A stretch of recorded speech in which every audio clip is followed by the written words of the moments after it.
కరీంనగర్లోని PMJ jewellery షాప్లో జరిగిన భారీ దొంగతనం ఇప్పుడు రాష్ట్ర వ్యాప్తంగా సంచలనంగా మారింది. అయితే ముందుగా 5 దుండగులు శాతవాహన యూనివర్సిటీ, మల్కాపూర్, రామడుగు, ధర్మపురి మీదుగా జగిత్యాల మీదుగా రాష్ట్ర సరిహద్దులు దాటినట్లు కూడా పోలీసులు తెలిపారు. ఎప్పుడైతే సంఘటన జరిగిందో దానికి ముందు రోజు అర్ధరాత్రి 12 గంటల వరకు కూడా నాకాబంద్ ఏర్పాటు చేశారు.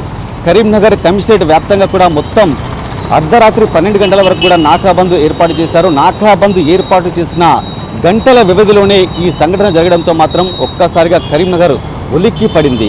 మరి కరీంనగర్ కమిషనరేట్ వ్యాప్తంగా కూడా దాదాపు 700 పైచిలకు సీసీ కెమెరాలను భద్రతా దృష్ట్యా ఏర్పాటు చేశారు. ఆ సీసీ కెమెరాలు మొత్తం కూడా కమాండ్ కంట్రోల్ రూమ్కు అనుసంధానం చేశారు. కానీ ఇప్పటి వరకు కూడా అంటే ఘటన జరిగి 4 రోజులు కావస్తున్నా కూడా ఇప్పటికీ కూడా దుండగుల ఆచూకీ లభించకపోవడంతో మాత్రం నిఘా వైఫల్యం చాలా స్పష్టంగా కనబడుతుందని కూడా ప్రజలు చర్చించుకుంటున్న పరిస్థితి నెలకొంది. 5 దుండగులు కూడా సంఘటన జరిగిన 2 రోజుల ముందు ధర్మపురిలోని ఓ లాడ్జిలో బస చేసినట్లుగా కూడా పోలీసులు సీసీ కెమెరాల ఆధారంగా కూడా గుర్తించారు. సీసీ కెమెరా ఫుటేజ్ ఆధారంగా లాడ్జికి చేరుకున్న పోలీసులు మాత్రం ఆ లాడ్జి యొక్క సిబ్బందిని అడగగా మాత్రం అక్కడ ఎవరైతే 5 దుండగులు ఆ లాడ్జి సిబ్బందికి మాత్రం ఫేక్ ఐడి ప్రూఫ్ ఇవ్వడంతో మాత్రం వారి ఆచూకీ లభించలేదు. ఆ లాడ్జిలో బస చేసేవారు ముందుగా అక్కడ ధర్మపురి క్షేత్రంలో దర్శనం అనంతరం అక్కడ నుండి తిరిగి వెళ్ళిపోతారు. కాకపోతే ఈ 5 దుండగులు కూడా 2 రోజుల ముందే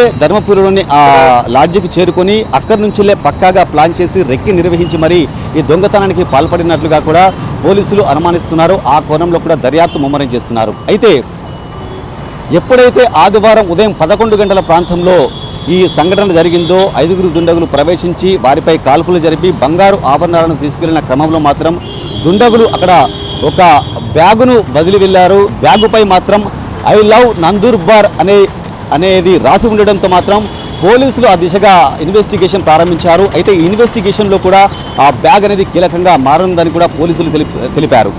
అయితే ఐ లవ్ నందూర్బార్ అనేది మహారాష్ట్రలోని ఒక జిల్లా పేరు. ఇన్వెస్టిగేషన్ ప్రారంభించిన పోలీసులు మాత్రం ఒక బృందం ఐ లవ్ నందూర్బార్ అనే ఫ్యాక్టరీకి చేరుకొని అక్కడ యాజమాన్యంతో విచారణ చేపట్టగా మాత్రం ఆ బ్యాగ్ అనేది ఇక్కడే తయారవుతుంది. కానీ దీని విక్రయాలు మాత్రం ఇటు కరీంనగర్ అదేవిధంగా ఆదిలాబాద్లో విక్రయాలు కొనసాగుతాయని చెప్పడంతో మాత్రం పోలీసులు సమాచారం సేకరించారు. అయితే ఈ దాడి చేసిన తర్వాత నిమిషాల వ్యవధిలోనే వాళ్ళు ధర్మపురికి వెళ్ళిన తర్వాత ధర్మపురి సరిహద్దులోని గోదావరి తీరంలో మాత్రం పల్సర్ 220 బైక్ హెల్మెట్ను అక్కడనే బదిలి వెళ్ళి అక్కడి నుంచి జగిత్యాల మీదుగా రాష్ట్ర సరిహద్దులు దాటినట్లు కూడా పోలీసు విచారణలో తెలియంది. అయితే ఇప్పుడు ఐ లవ్ నందూర్బార్ అనే బ్యాగు అదేవిధంగా పల్సర్ బైక్ అనేది కూడా కీలకంగా మారింది.